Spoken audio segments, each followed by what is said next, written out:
talked about table layouts in HTML. Now let's talk about the more popular div layouts.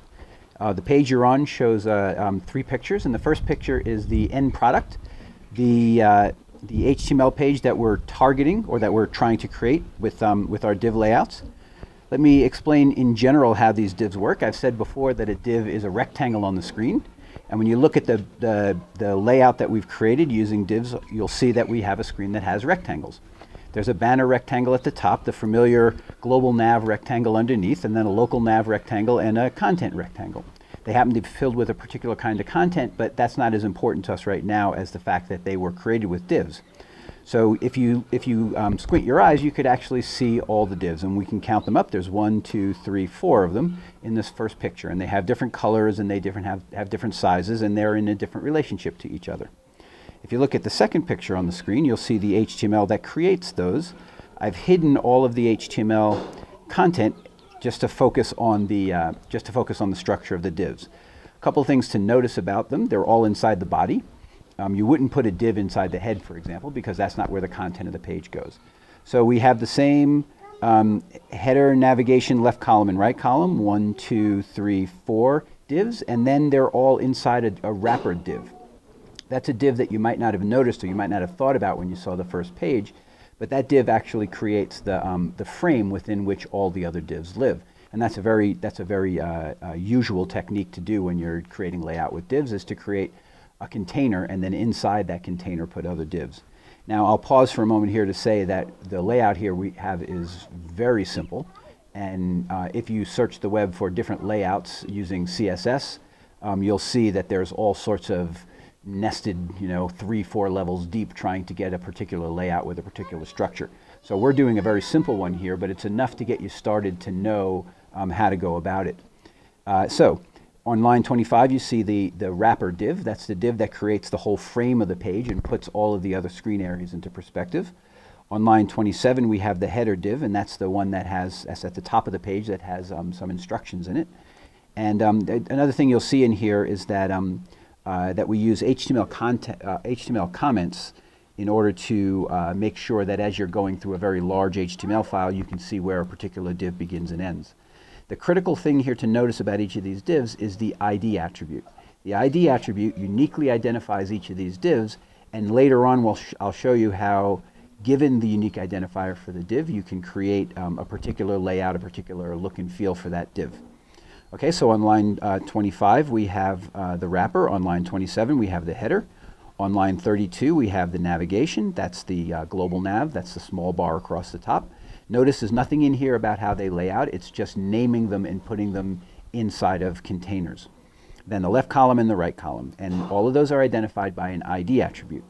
Okay, so it's pretty simple at that level.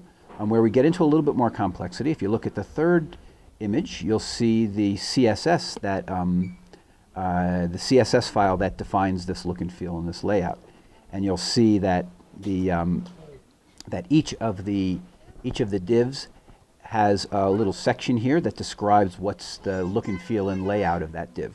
So on line 18 you see the look and feel and the layout of the wrapper div, which is the outsidemost div, and you'll see that it has a margin of 0 and a width of 922 pixels. What we've effectively done is we've defined the total width of the screen as 922 pixels with this width command.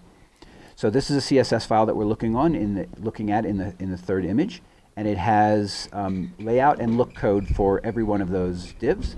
I haven't given you all of it. There's you can if you can't find in the page a link to the CSS file, I can certainly provide that for you, and you can see it in detail. But really, there's no need to see the detail here. Just kind of the idea.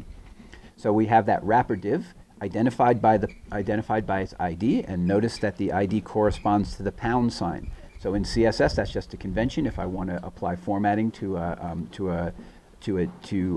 ID, an element with an ID, I use the pound sign inside the CSS file. Just a little bit more context here. I open all the commands of a particular CSS group with an open curly bracket, and I close it with a closed curly bracket. So you can see almost by just reading the names of these CSS commands what's going on here. We have a color, and the color is pound 333. If you look at the header, that's that kind of tannish color. A width of 900 pixels, so it's little shy of the width of the entire container that it's within. Float left means that it's going to stay left of anything else that's in that same div. Padding and border, or excuse me, padding defines how much space there is inside the div between the edge of the div and any text that's in the div. The height, and you get the idea. Border, you get the idea. It's a 1 pixel solid border with this color, CCC. I won't go into any detail about the specifics of these things. I just want you to understand in general how they work. So then we have a margin. The margin is the space between the div and any other divs, and the padding is the space inside the div, between the edge of the div and any text inside of it. And then a background color. Excuse me, the color up here is the color of the text, I think, inside the div, and the background is the color behind the div. Okay, so again, I don't want to really do anything, anything major with explaining all of the qualities of CSS. You can pick that up somewhere else. I just want you to give you the feeling of how layout with div happens. Reviewing, going back to the first image, we have the target with a set of screen areas that have different look and feel to them. Then we have the HTML that creates those screen areas using div tags. Div tags, as I've said before, are blocks. They create rectangles on the screen, the same rectangles that we see in the first image. And then the third image creates the look and feel of each of those divs.